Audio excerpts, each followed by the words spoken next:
A Fox News contributor. Welcome back to Fox News Sunday. Good morning. It's great to be with you, Shannon. All right, let's start with the UK, and it's telling us that it's discovered a plot that Russia is trying to put a Russian-backed or Russian-sympathetic individual as the new leader in Kiev. The NSC here on the U.S. stateside says this kind of plotting is deeply concerning.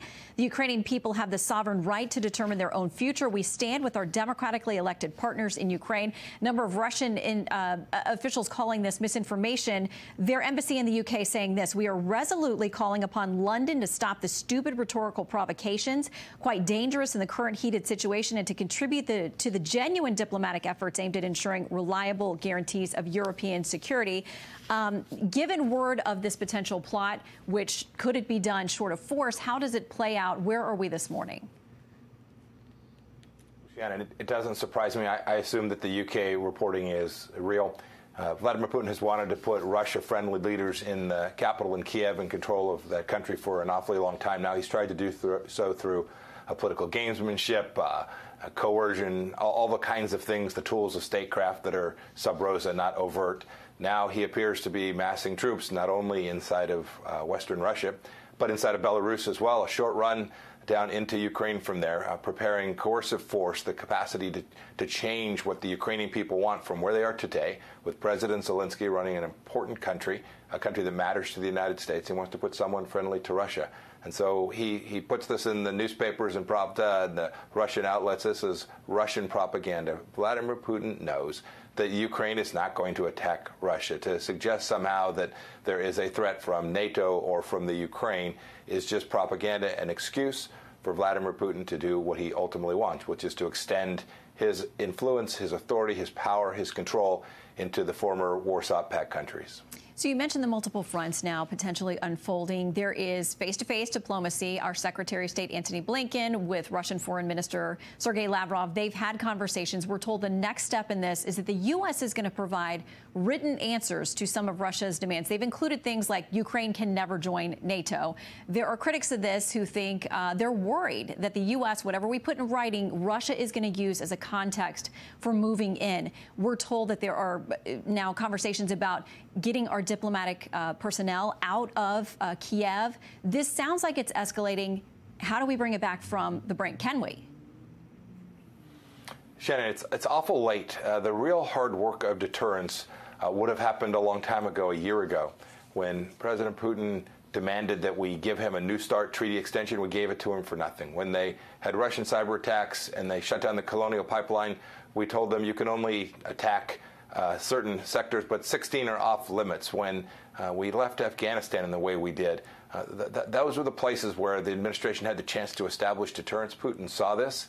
And so these tactical things today about whether our families will stay in Ukraine, we've got to do the right thing and take care of our families. But these tactical things aren't what causes Vladimir Putin to recalculate his cost-benefit analysis.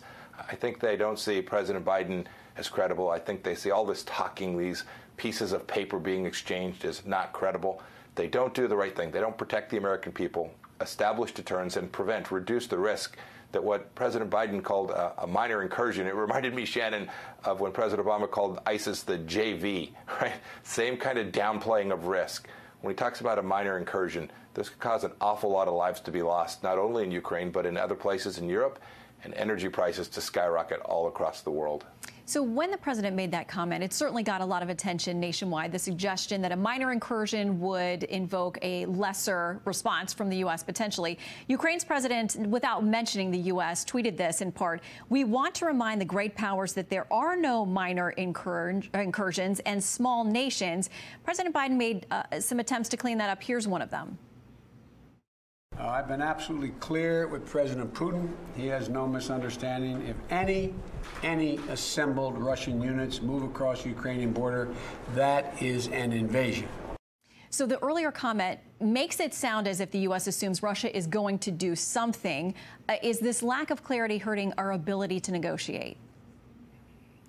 You know, Shannon, if you listen closely, even to President Biden's attempt to clean it up, he said if there's any assembled units, we need to be unequivocal when one speaks in diplomacy, especially in the age of cyber and space and true capabilities that exceed what we had seen during the time of World War II. If there's room for doubt, if there's space, Vladimir Putin will drive a truck through that gap. He will perceive any weakness, any gap. He'll say, well, we didn't send an assembled unit, it was disorganized. These are the kinds of things that are listened to very closely. You can tell by the response of President Zelensky. He listened very closely. We had deterrence for 4 years. Vladimir Putin didn't do these kinds of things. He didn't threaten. He didn't use coercive activity to try to push back on NATO in the way he did. We made sure NATO was focused on its mission. And when we did that, Vladimir Putin respected us. We had respect for him and his power. He's a very talented statesman. He has lots of gifts. He was a KGB agent, for goodness sakes. He knows how to use power. We should respect that. And if we did that, we could make sure we do the things that are right for the American people and reflect well on our country's history and traditions, and pushing back and making sure that Europe and the Western world stood together.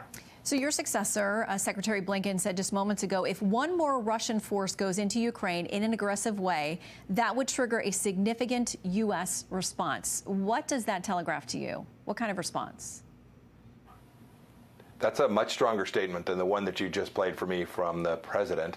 I hope they're serious about this. I hope they are prepared not only to speak about this and that they have a plan, but they have an execution matrix that sits underneath that so that they are prepared to actually do this in real time, and it doesn't take days of meetings and discussions with allies and friends, that there is a plan to execute a response that is commensurate with the activity that the Russians take. These are the kinds of things that reduce risk, Shannon. It's how we prevent there to be a significant outbreak of conflict and war in Europe.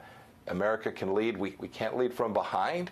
We have to be the leader. We should be flying weapons and systems into Ukraine every single day, making a demonstrable commitment to the Ukrainian people who have demanded the simple thing to have their own sovereignty and democracy in their country. Okay, just months ago, we had a disastrous withdrawal from Afghanistan. People across the political spectrum agree on that.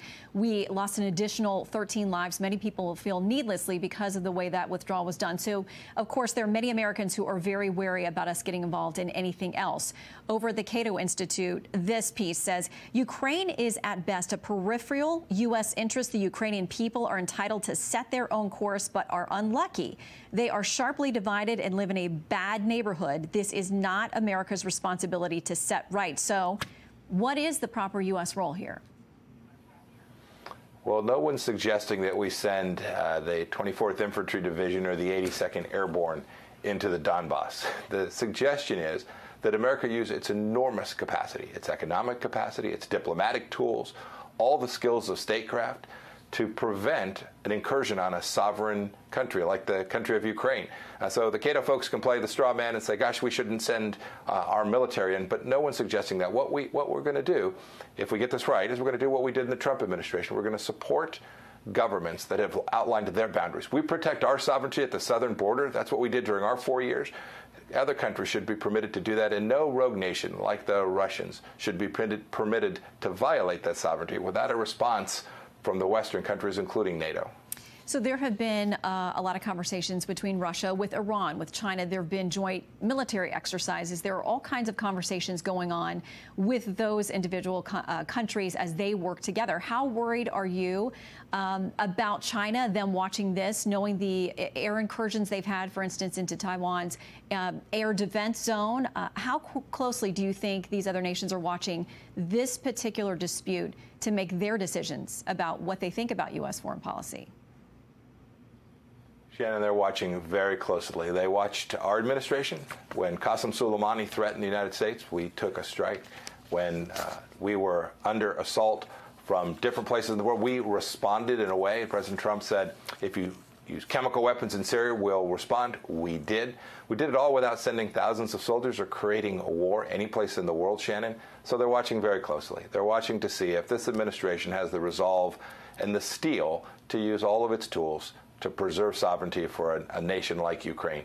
I promise you, not only are Xi Jinping and Chairman Kim and the Ayatollah watching, but so are the people of Taiwan, the Iranian people, and the Chinese people as well. The whole world watches how America leads, and when we fail to do so, we create instability, and the cost, the risks to people in Iowa, Nevada, and Kansas, my home state, are real. We have to get this right.